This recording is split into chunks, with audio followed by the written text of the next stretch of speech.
What's good, y'all? Welcome back to Rig Knows Hoops. I'm your host, Tyreek. Be sure to leave a like and subscribe if you are new. It's just a channel where we talk about NBA basketball, so if you love hoops, this is the place for you. And is it too late for me to talk about Steph Curry? Because I'm probably late to the party. Every other basketball YouTuber's probably already made a video, but he has been going crazy lately, man. And it's incredible to watch. And us as fans, we need to appreciate this because we are truly witnessing a historic run right now by Stephen Curry. Last night, they played against the Philadelphia 76ers. They were down Ben Simmons, Tobias Harris, both didn't play. But still, Philly's still a great team without those two guys. But Steph Curry went to work, and they got off to a slow start for them. But then once Steph gets going, it's really just incredible to watch. I mean, there's not many players that are more exciting to watch when they're on fire than Steph Curry. And that's how he's been playing over like the last, I think it's an 11-game stretch now, where he's hit something crazy, like I think like 76 threes. This is something crazy like that. Like he's been going off, man, and it's where the Warriors need it the most. I remember I made a video a couple weeks ago, kind of pondering on if this team can make a playoff run, without the play-in tournament being in hand, which they'll probably still be stuck in that play-in realm, but it's looking like they could possibly maybe snag that AC, the way that they've been playing. They lost a game over the weekend to the Boston Celtics, but it was to no fault of Steph. He had another amazing game. I think he had 47 in that one. So back-to-back games, 47, 49. He's been going crazy. He dropped 50 like a week ago against the Nuggets. And he's playing some of the best basketball of his career. I mean, this month of April, he's just been spectacular. Kind of reminiscent of his 2016 MVP season, the unanimous MVP. Is very reminiscent of that year, but yeah, I just want to just take the time to just really appreciate what he's doing, because it's not often that you get to see stuff like this, in the NBA, and especially with all the injuries that we've had this season, from star players, LeBron James, Anthony Davis missing time, a bunch of guys missing a lot of time. Steph has provided a lot of big time games really all year long, and it's great to see. It really is. As for the Warriors, their playoff hosts, I think they're sitting at 500 right now at 29-29, 14 games left. They're not too far behind the Memphis Grizzlies, who also lost the game last night.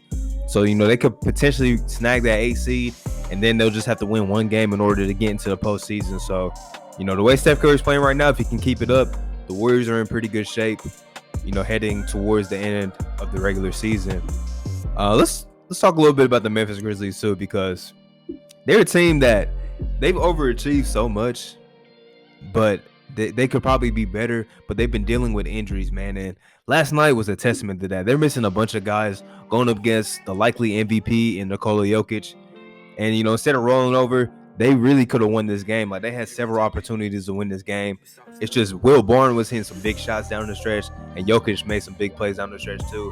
And when you're down, you're already down. Like, Jaren Jackson hasn't played this season, which I think he's getting closer to coming back. But, I mean, he was supposed to play in, January. And it's like he's still not here. And that's just crazy because, how much better could this team be if Jaren Jackson is in the lineup? Because Jaren Jackson's a great young big man who doesn't, get talked about a lot because, he hasn't played since the bubble. So it's been a while since we've seen him on the court. So I think people forget just, how much potential he was truly showing.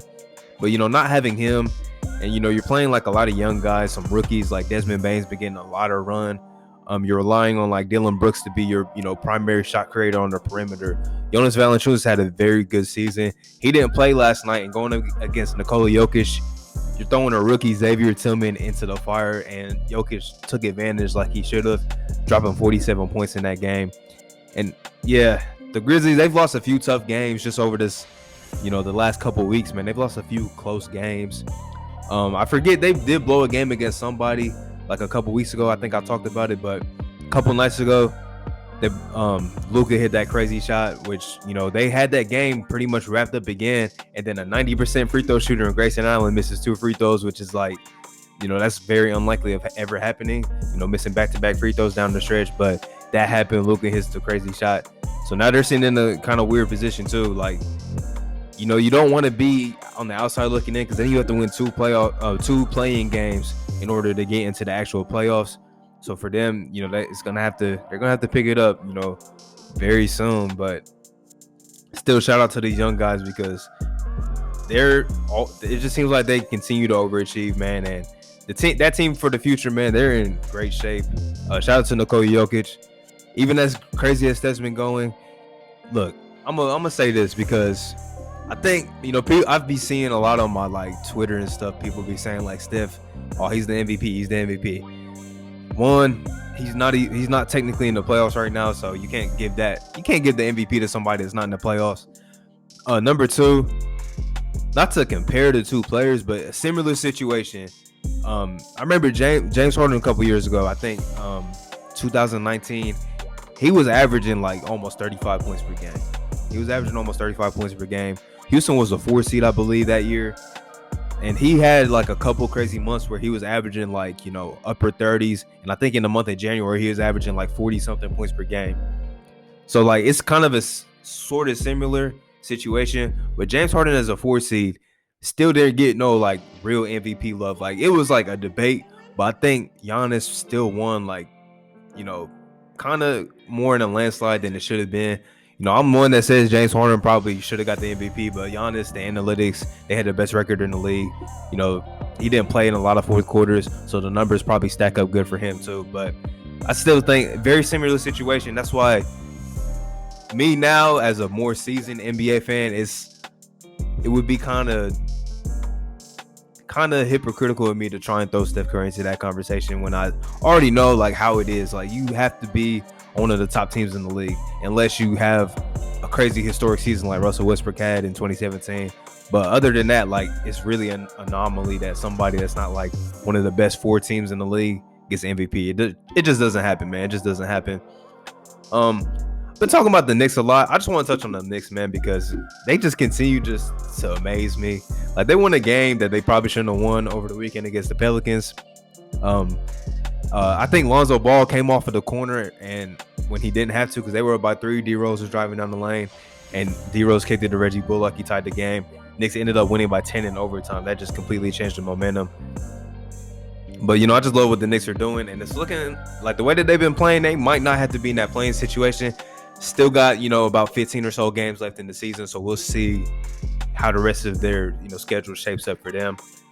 But also want to talk about last night, the Chicago Bulls picked up a very big win against the Celtics. It's a team that's playing without Zach LaVine due to, contact tracing or whatever. So he's going to be out like at least another like week or so.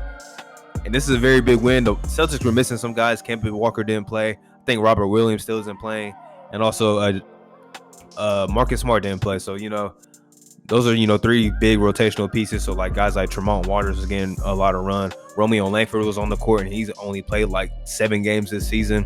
He was on the court down the stretch. So, it's like the Bulls, they took advantage of that, and they were able to win the game. Nick Vucevic played very well. And, I like saying it's good to see the Bulls win this game because they're going to need all the help that they can get, and they're going to need all the wins that they can get because they're still trying to make that playoff push after making all those trades at the deadline. So very key win for them. Let's see if that can maybe spark something. Very random here, but Dwayne Casey, I think he deserves like a lot of credit for what he's doing in Detroit because I didn't think that this team would have 18 wins right now. I really didn't think that they would have 18 wins right now. They just beat the Cavs last night, and the Cavs is another team that's trying to fight for play-in position, even though they're a little bit farther back. But, the Pistons, even though they're at the bottom of the conference, I thought they would be a lot worse than what they are. No joke, I really did. But I like what I've seen from some of their young talent. Isaiah Stewart was a very, very good pickup. Sadiq Bey's been, having a very good rookie year. Josh Jackson's revamped his NBA career. Frank Jackson's had some big games for them too this season. He had a big bucket last night down the stretch too. Just a lot of young guys getting some run. Killian Hayes is finally back in the lineup after missing a lot of time. I think Detroit is set up better in the future than maybe some other teams in the league. One of those teams being the Rockets. I might have to do like a whole breakdown of the Rockets season because really a crazy year for them. It's good to see Christian Wood back on the court, but they got blown out last night by a team that's trying to make a push in the Eastern Conference to get a higher seeding because right now the Miami Heat are in the play-in situation, so they're trying to revitalize their season. They won a big game over the weekend against the Nets after KD went down early, but a couple good wins for the Miami Heat. Let's see if they can just get some more consistency because we've seen them look very good at times and then they've looked very bad at times. Like, and it's in like spurts. Like 5 games they'll look good, then the next 5 games they'll look terrible. So we'll see how they can get their season together. Very good game last night that ended very questionably. The Suns ended up beating the Bucks by 1. Giannis got hurt in OT. I think he was just cramping. That's what Coach Bud said. But this was a very good game. I mean, both teams were hitting big shots. Devin Booker didn't have a very good shooting game, but he hit some big shots down the stretch, made some big plays too. Mikal Bridges hit some big shots. Chris Middleton hit some huge shots down the stretch too. Like, that man he's money, bro. Like, if he's wide open, it's money. He hit a couple threes down the stretch and like a pull-up jump shot in the mid-range, I think towards the end of regulation. But call is kind of questionable. Y'all have probably seen it already. It was like, I think the foul was called on PJ Tucker, like right as the buzzer was sounding. It was very weird, but NBA officials, they do what they do. Suns ended up getting the win. Very good game though.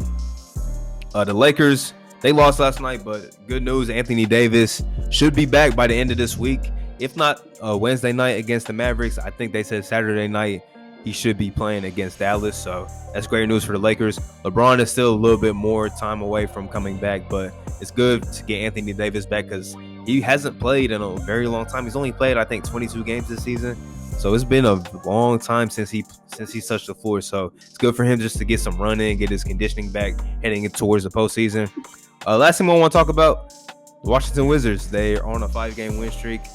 They're another team that's trying to creep into the play-in situation after getting off to a pretty abysmal start. But with everything that the Bulls are dealing with, this is prime time position for the Wizards to hit that stride, and they're playing at the weakest spot of their schedule right now. So perfect time to rack up some wins and see if they can get into the play-in situation. Already said, I know they've been what they have been this season, but I think that play-in can be interesting. Like, anything can happen. One player can get hot at any time, and that can really just change the entire flow of a game. And Bradley Beal is one of those guys that can go off for 50 any given night. And I also don't want to see him and Russell Westbrook, the way that Russ has been playing lately, even though he didn't shoot well last night.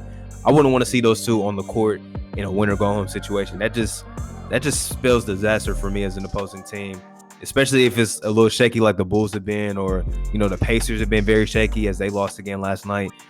Teams like that. So I don't know. This play-in, a lot of people, like executives and GMs, aren't like fans of it, even though they voted for it. But I don't know. I think it's very interesting. Maybe it's just given the circumstances of the season due to the virus and stuff and the condensed schedule and all the injuries. Maybe they're looking back like maybe this is not a good thing. Might just be a one-year thing for the league, but maybe it goes well and everybody's saying, hey, that was amazing. That was high-level basketball. And it does put a little more emphasis on the regular season, because this will make less teams really want to tank, because if you're only a few games back of the play-in, like a lot of teams are, like the Cavs are just 4 games out, teams like that, it makes it more appealing not to tank, because if you can get into that play-in situation, like I said, anything can happen. And it also, teams that are in the middle of the standings, 4 or 5 seeds and stuff like that, it makes you want to push to, win more games, maybe not rest as much as you usually do. So it just makes for a more compelling regular season, in my opinion. Maybe if they bring it back next year, it would be better when we get back to a regular schedule, hopefully. But for now, let's just see how it goes, man. Let's just see how it goes. But appreciate y'all for tuning in. Reek Knows Hoops. I'm back next time, y'all.